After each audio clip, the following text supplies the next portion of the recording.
Are prisoners people too? Can you spot them from the crowd, especially when they are not in uniform? And who are you to say, this is a prisoner? These are some of the questions that linger in our minds. Before I became part and parcel of this society that you are here today, I was a teacher outside there. But I had questions that I could not answer. I declared interest in joining the prisons as a teacher, but I came in to find out what exactly happens. And for that reason, KamitiPrison made me chill, because the stories that I've been hearing from prison, especially from Kamiti, were those of death and despair. When I was walking around and I was telling people I was going to be a teacher in prison, others were wondering, can prisoners also stay in class like other people outside there? And the young ones, especially the primary school, could ask me, can prisoners also eat just like other people outside there? But when I came here and I was given that opportunity to get to that class, I got a different picture. I got people who had that hunger for education. I got inmates who are ready to go through the education system regardless of their age. My first encounter in class was a prisoner who was over 50 years. And he told me, teacher, now that you are really working hard to make me understand this Kiswahili, will I really get what you're saying? I'm so old. But I told him, no. You have another chance. And I'm here to give you that chance. After a while, the interaction in class, you give them an exercise, you talk to them. First of all, you have to take time. Tell them we should accept the situation we are in and work out how we can come out with hope in it.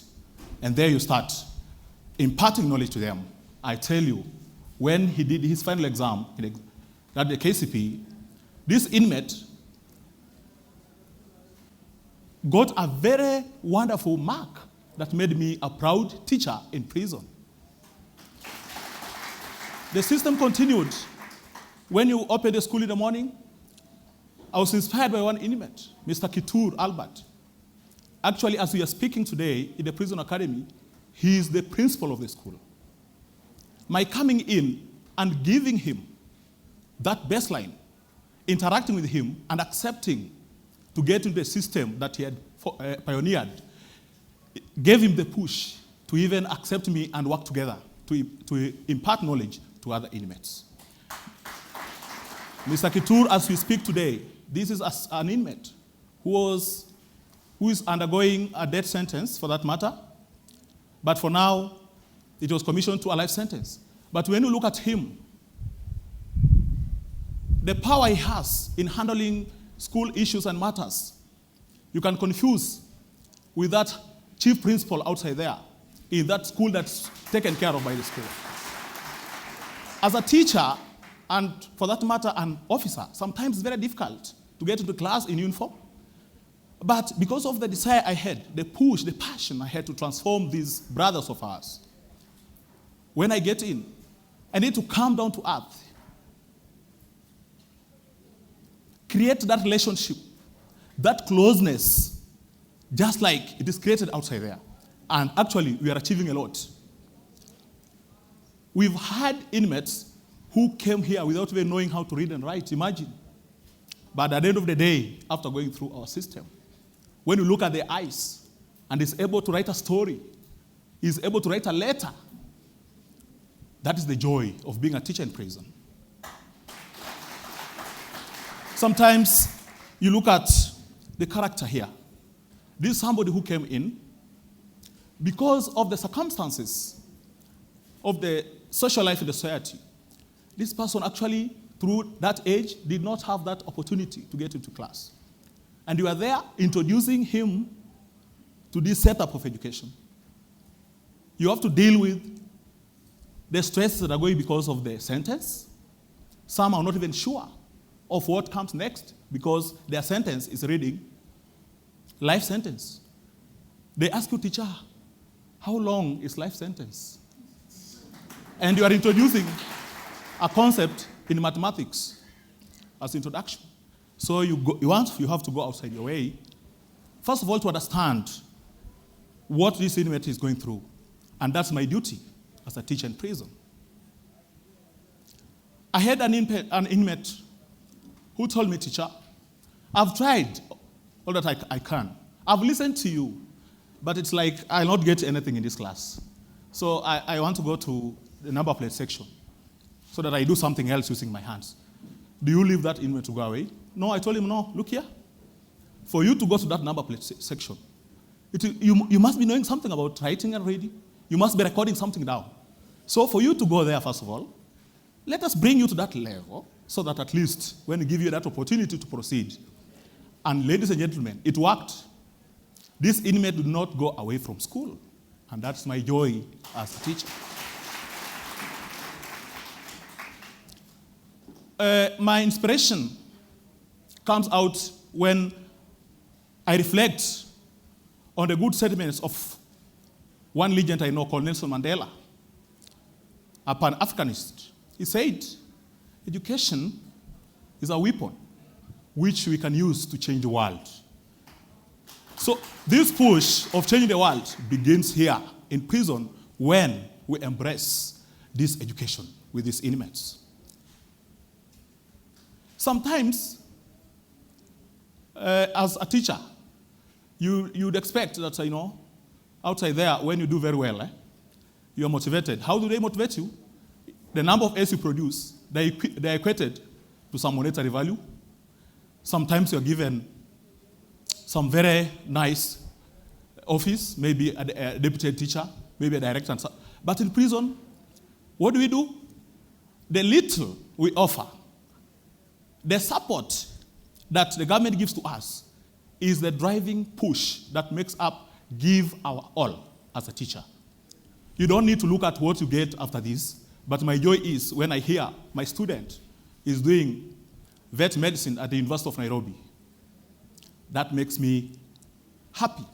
It makes me want more of these inmates to join in the education system so that they can improve their life. We're talking about second chances in life. How do they come? They only come when you go through something that you ought to have gone through, but because of the circumstances they're not allowed by that time, you are accorded that opportunity. And that's why I'm very proud to work with those people who have accepted that in life there's a second chance. And this second chance is to go through the system that has put for them and actually transform their lives. The message here is, what do you take education? Imprisonment, when you're out, is a punishment.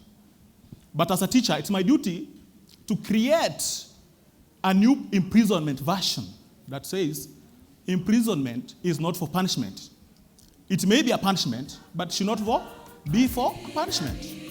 It should be a place that will transform you, transform your character.